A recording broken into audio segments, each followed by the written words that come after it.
drop 'em. One hook and I'll rock 'em. One more and I'll stop 'em. Call the fighter, I'll lock 'em. Op 'em. If he reach, then I'll pop 'em. Street sweeper, I'll wash 'em. Homicide, come and chalk 'em. Drop 'em. One hook and I'll rock 'em. One more and I'll stop 'em. Call the fighter, I'll lock 'em. Op 'em. The last topic we're going to discuss on Boxing Bros is Chris Eubank Jr. and Jake Paul actually have a beef on Twitter or exchange words on Twitter. And we're going to dive into that right now. So, as you can see, Everything Boxing wrote an article basically talking about the negotiations between Conor Benn and Chris Eubank Jr. And what it says is the pair have agreed to a 150-pound catch weight, but they are now in disagreement over the rehydration clause. Those involved remain confident the issue will be sorted and the fight will go ahead. #boxing, #Daily Star. So it looks like that's from the UK's favorite newspaper, the Daily Star. Just joking, by the way. So don't come at me in the comment section. All right. So this is what Jake Paul tweeted in response to that article. He said, Conor Benn dirty because he doesn't want Chris Eubank to have a massive size advantage fight night. No, just wants a fair/safe fight. Rahman can weigh in at any weight fight night. 200 weigh-in, 214 at noon fight day. Any weight fight night. Stop making excuses. Junior, #double standards. So that's what he wrote. And then go back. This is what Chris Eubank Jr. wrote in response to Jake Paul. He said, yo, at Jake Paul, once I deal with Ben and you take care of Rahman, how about me and you go a couple of rounds? I'll come in at 160. You come in at whatever weight you want. Winner gets Canelo. And don't worry, I ain't no Tommy Fury. If I say I'm going to do something, it gets done.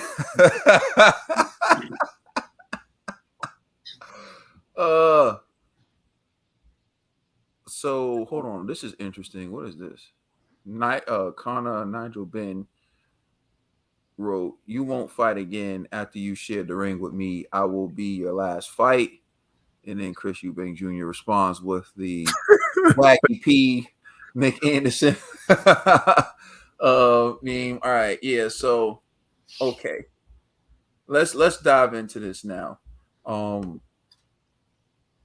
I'll start off with you, Conspiracy. What's your reaction to the exchange between Jake Paul and Chris Eubank Jr.? I hate to say this, but I actually agree with Jake Paul. You know, because that was my fear about Conor Benn fighting Chris anyways, was Chris is just a bigger guy. So for him to agree to this fight, it's like you got to put some stipulations in there, man, like to regulate this dude's size, because you had a major size disadvantage. So it's good to see that, the weight is supposed to be 156. So that's good. I mean, it's still a disadvantage to Conor Benn, but Chris Eubank Jr. will be weight drained per se, for this fight. So who knows? It may be to Conor Benn's advantage, But the fact that Jake Paul just mentioned the obvious, I can't get mad at that. He's like, yo, bro, like, can you blame Conor Benn? You could come in there at any weight, and this guy he campaigns at 147. You know what I'm saying? You campaign at 160, maybe even 168. But let's say 160. Bro, that's kind of crazy. So it's like, yo, you got to meet me at least halfway. So I'm not mad at Conor Benn's decision to have this cap at 156, And but all right. I'm sick and tired of these characters talking about Canelo, man. Chris, nobody wants to see you go up against Canelo, bro. Nobody wants to see that. You know what I mean? At least with Jake Paul, I can actually see that happening only because how popular Jake Paul is. I don't even see Canelo doing that fight, but for the bag, I think Canelo, why not? You know what I mean? So that's possible. But you talking about letting me and you fight and then the winner get Canelo, like, who are you to Canelo? You know what I'm saying? Like, you ain't signed to Golden Boy, to Zone, or what have you. So you have no affiliation to Canelo and his team. So it just sounds like gibberish, man. This is like a prime example of you want payday. You know what I'm saying? So I just feel like Eubank Jr. is just delusional, bro. I don't know. This guy's different. And then Conor Ben, I respect your confidence, but you're not gonna retire no Chris Eubank Jr. after that fight, bro. Like, let's just stop this right now. This is sometimes dudes be gassing it too much, man. And I get it. It's like, hey, maybe you feel like you have to say stuff like that to sell the fight. But I don't even think you got to sell that fight, man. I think it's gonna be a big fight regardless in the UK. So, man, all you gotta do is just focus on training camp, man. But salute to Conor Ben for putting that stipulation in the fight, and salute to Jake Paul for defending Conor Ben's decision. Because I also agree with Conor Ben in that move to have a 156 weight cap. All right, dollar bill. This is weird. I don't even think that this fight should be happening. This is just weird. This is just a whole bunch of. Shout out to Jake Paul though. Jake Paul, stop worrying about other people, man, because I don't want no excuses, man. You got to focus on the guy in front of you. That's Hassan Rahman's son, Jr. You got Hassan Rahman's son, Jr. You got to look out for him. I'm actually hearing the good things about their Hassan Rahman's seniors, his youngest son. Everybody's praising him. The 15-year-old Hassan. Everybody's saying that he's the man. But back to Jake Paul fighting Junior. Focus on that fight because that kid is in there. He's really in there trying to get good work. Conor Ben and Eubank Jr. I don't want to see that fight. It seems like Junior is pressing more for that fight than young Conor Ben. He really want that fight, you know. Ben do too, but I think this is a thing where Eubank reminds me of the Chad Dawson Andre Ward situation, right? Where he's already losing weight to make 160. Now he got to go down to 156 to drain himself, like G was saying, right? Conor Ben doesn't have to cut that much weight, you know. So he might hit him with something, be stronger in that fight. Why not? Why are you running to fight the smaller guy when you got my man pleading to fight you for $1 million? He's sending videos everywhere to anybody who will listen. I watched the video. Boo Boo offered you $1 million to fight him. Would you rather go and try to bully and pick on the young on Conor Ben? On a prospect. A young man coming up.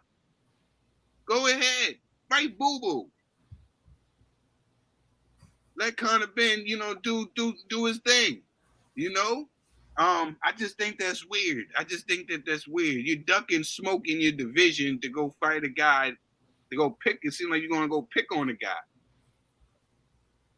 And like G was saying, stop mentioning my man Canelo. It's never going to happen. Nobody wants to see that fight. Never fish to fry. You know? You wait for that kid getting back of the bus. The guy that want to fight you, he's waiting to fight Canelo too.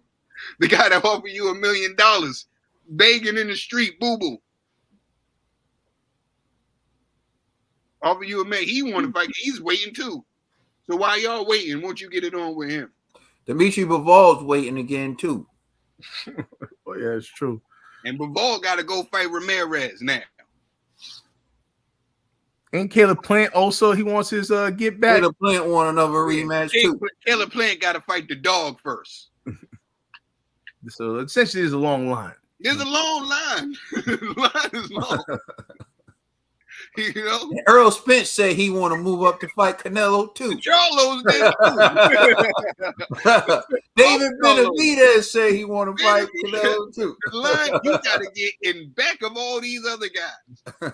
You know what I'm saying? We forgot to mention Charlo. I'm just saying we got a few guys on this list now. There's a lot of guys, and you gotta get in the back of the line. You know, don't think your relationship with Eddie's gonna help you skip the line. You might be able to skip 2 of them. Oh, we forgot one. And Ryan Garcia. Ryan, I don't know why I forgot about Ryan Garcia. And you know, Oscar's coming out of retirement for that money too. You know, and you're definitely behind Jake. You know? And you're definitely behind Jakey boy. So, man, listen, I feel Jake Paul, man. Chris Eubank, man, I'm kind of disappointed, man. I want you to go ahead and get that M, you know what I'm saying, and go fight Boo Boo, somebody in your own division. Pick on somebody your own size. Yeah, All right, TVE. First, what was it? I heard like the rehydration, something about rehydration after the weigh-in. I don't think that's any effective. It has any effect. Like there's no benefits from over rehydrating to think that's gonna like give you an advantage in the fight. Because I feel like I don't know when I'm talking about. Oh my god, a rehydration like there's like a rehydration class. I don't know what that is. I don't know what it is. Yo, G, have patience, G. So Ned, you know how fighters weigh in the day before the fight, right? Yeah. So it used to be same day weigh-ins, but people were like really getting hurt and like because what they do is a lot of people they drain themselves to make weight. So like say someone who walks around at 175 pounds would lose like 30 pounds to weigh 140. Yeah. Right. So what happens is a guy like Chris Eubank Jr. walks around at like 170, 180, maybe even 190 pounds. He's agreeing to fight a smaller person like Conor Ben, who probably walks around at like 160, right? And then loses weight. And the reason why I'm giving Conor Ben 160 is because Conor Ben is small and every time you see him, he looks like he's in good shape. So at the most, we'll give him 165. He loses weight to go fight at 147. He's agreeing to fight now someone who walks around at like 175, 180, at 156, which means he's actually going to put on weight or lose like, or like say 10 pounds under his walking around weight. Yeah. But Chris Eubank Jr. is going to have to lose a lot of weight. Let's say like 25 pounds plus to make 156. If you let him fully rehydrate, he go right back to 180, 185 pounds. So then on fight night, you'll have a guy weighing 160 pounds or 165 pounds fighting a guy who weighs 180, 185 pounds with a 25 pound weight advantage. There was a lawsuit. But oh yeah, what Arturo Gotti did to Homeboy. Yeah, Joey, just because of that weight, that Arturo Gotti came in weighing 15 pounds. Oh man, we just lost. Froze. Yeah, but he's talking about that fight. I forget the guy's name. I think it was like Joe or something, like Gramash or something like that. I can't. Bro, you froze. Yeah, so you was telling him about Arturo Gotti coming in overweight. You hear us, bro? Oh, he can't hear us. Well, yeah. Listen, I remember watching that. They were talking about it was around the time where they just changed the rehydration rules, and then Arturo Gotti came in. Yeah, 15 pounds, and he knocked out Joey. Joey became a coach. Yeah, and that was one of the most vicious knockouts we saw, bro. I remember we were like, "Yo, they need to change that rule back." We watched that fight live, and then we was like, "Yo!" Like, we thought, like, you know what I'm saying? It was bad. It was the most vicious knockout. And just watch Antonio Gotti versus Joey Glasgow. I don't remember his last name. I can't remember his last name either. I was trying to remember it. But yeah, I know his first name is like Joe, Joey. Yeah. Yo, you just pull it up, bro. It'll probably be all over YouTube. Like, yo, it was so vicious. So anyways, Ned, that's why the rehydration clause matters, because you have someone who's walking around weight is under the weight that this dude campaigns at. Yeah. And the guy Joey was never ever to box again. He was never able to box again. He actually trains Otto Pauline, I think, if I'm not mistaken. Okay, yeah, he's a trainer now. I think he trains Otto Pauline now. You guys provided those facts and evidence. I'm not even going to speak on it anymore. I just felt if you try to rehydrate, whether you try to eat steaks, whatever, drink a bunch of water, fluids, just to get back to a heavier weight, I don't think that's any beneficial. It's going to benefit you in a fight the next night. Yo, and not even that, Ned. Think about this. Your body needs electrolytes. Yeah. When you're going through a weight cut, of extreme weight cut, you're losing a lot of electrolytes, meaning your body can cramp up easy. You're going to be fatigued during the fight. So the rehydration is key to victory. So you saying I don't really see the advantage? I'm like, what are you talking about? Like, I just, yeah, man, yo, you complain about Canelo. I drink a lot of water, and I get full off of water, but I'm not comparing myself. Talking about water, bro. Yeah, I'm not comparing. Hydration has become the issue. That's why everybody doesn't understand. Yo, it's evident to me that Ned doesn't understand like what it takes to cut weight, to make weight as a boxer, and then when you put the weight back on. So like that's why he's saying he doesn't see the difference, because he doesn't understand. But if he understood, then he would know why. You know what? A show would be good for you, Ned, to watch. Ultimate Fighter. I know it's UFC, but the reason why I like about that show, it actually shows what guys have to go through just to make weight. Mm-hmm. And then after they have to fight, and you see like if these guys was fully hydrated, right, and they walk around weight, they'll do a lot better. But because they got to do so much just to make weight, these dudes don't even look like 100% when they're in the octagon. Like that's an example right there. Like the process of losing all that weight just to make weight is dangerous for a lot of fighters. Yeah, and one thing. Hold on, Ned. Let me just add one thing for you, Ned. There has to be an advantage. If he didn't have any advantage, he will fight Demetrius Andrade at his own weight. Exactly. Obviously, he believes that there's an advantage to sucking it up, right, and losing all that weight so he can rehydrate and come in the bigger guy. And also, if there was no advantage, then he shouldn't argue with their rehydration clause. He should just be like, fine, because I don't really get an advantage anyway, right? He's fighting for a reason, because there's an advantage to, draining yourself and coming in the bigger guy. Now, like G says, it does hurt your endurance. So as the fight goes on, you could fade. But in Chris Eubank's mind, he's saying all I need is 5 or 6 rounds. So, but go ahead, TB. Oh, hold on. So why don't these fighters just fight at their weight, like walk around weight? Is it like? All right, I'll give you a perfect example. Why does David Benavidez fight at 168? This dude could fight at like 175. Mm-hmm. There's a reason, because he has an advantage. He has a height and a reach advantage at 168. That's why he cuts down to 168 to compete in that division, because he has a strong chance of winning. If he competes with the other guys that is the same size at 175, there's a likelihood of more losses, right? Or experiencing a loss in the actual ring, not from the weight cutting and everything. He'll actually lose in the ring. So it's strategic. It's just more. It makes more sense. Like, hey, and that's why they call David Benavidez a weight bully. You know what I mean? I don't necessarily agree, because I'm like, if you can make the cut, you made the cut. But that's why they do it, is to guarantee a victory. You know what I'm saying? Like, that's why dudes do it. You know what I mean? Like heavyweights, unfortunately, it just is what it is. You're a heavyweight, you just screwed. Like you just regardless of the and get in the ring. Exactly. Yeah. But all the other smaller classes, they could just lose weight, and it's some of them just can't do it. It's just some of them is physically possible. Like what Floyd said, like to Ryan, he's like, yo, bro, you're like in your 20s.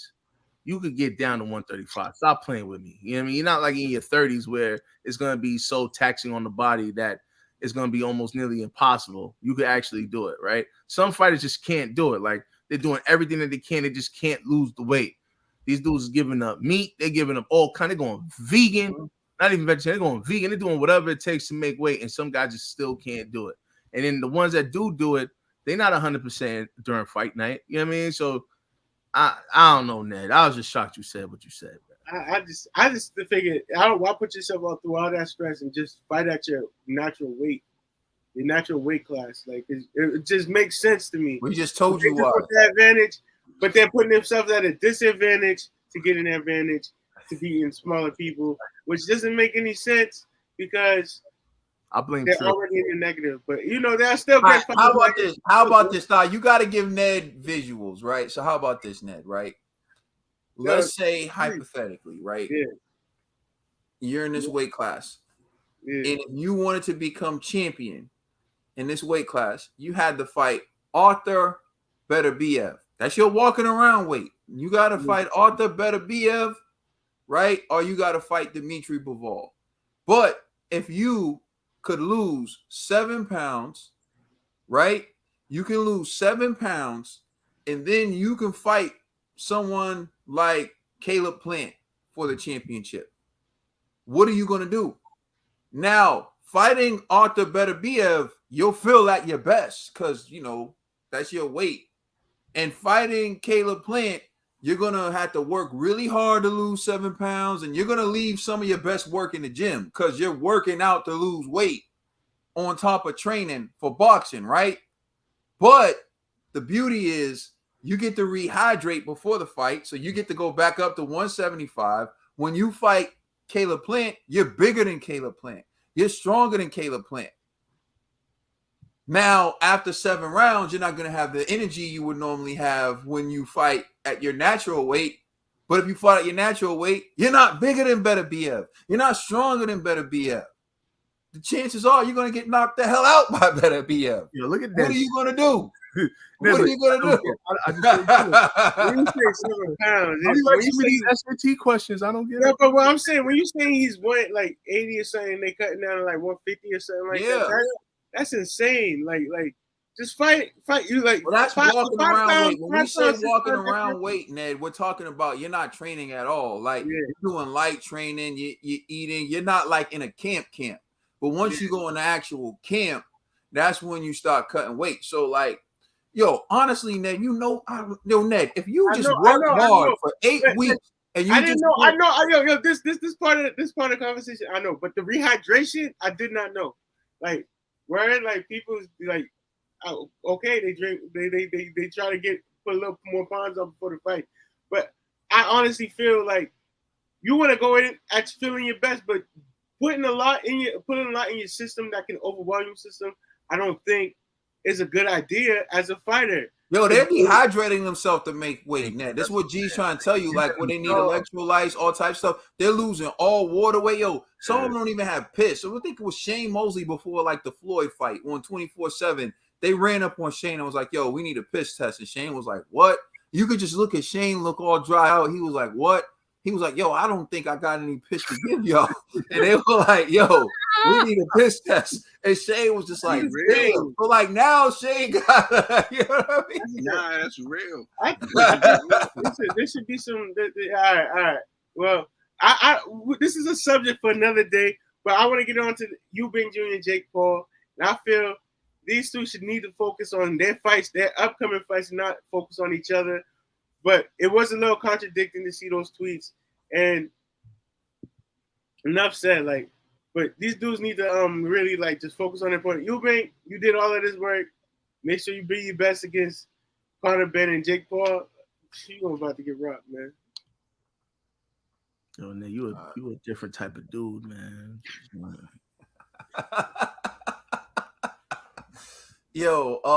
What's the point of hydration? I don't know. Everybody coming in that heavyweight and that sputters it. Why would you lose 30 pounds?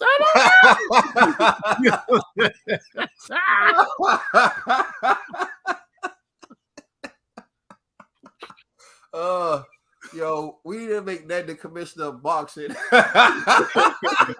You need dudes like that, and somebody gonna die, bro. Die. That'll be the end of the sport. I don't understand why we need a rehydration clause. Dismiss. On the night of the fight, dude get murdered. That like this could have been avoided with a rehydration clause. Like that too. Thank you.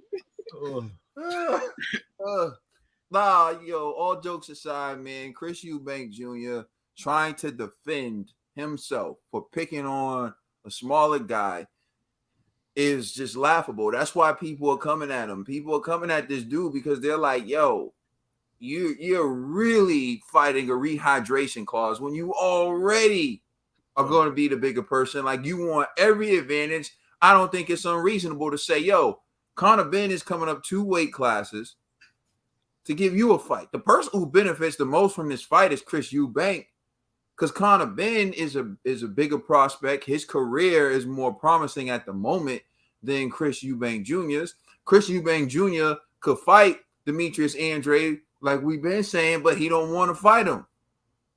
So again, we talk about options. What is Chris Eubank going to do? And who is he going to fight? He wants to fight the smaller dude. So then he has issues with... And then after that, he wants to fight Jake Paul. Like, come on, bro. Exactly. Oh, but he's saying that he'll be 160 and Jake can weigh whatever he wants. And he's saying that because Jake fights at cruiserweight, right? So we're talking about like 40 pounds or more. He's saying that Jake can have on him. But Chris Eubank knows that Jake is still learning boxing and he's about to face his first real professional boxer. And Chris Eubank Jr. knows that he's a boxer. And if you ever been in a boxing gym, like real boxers, and there's just a video of Shakur Stevenson sparring Jared Big Baby Anderson, right? And Shakur Stevenson's like 135 pounds. Like, Jared Anderson's not trying to knock him out.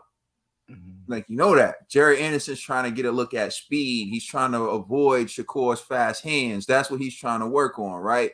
And then he's trying to, if he throws something, he try to touch him a little bit. But he's not trying to knock him out.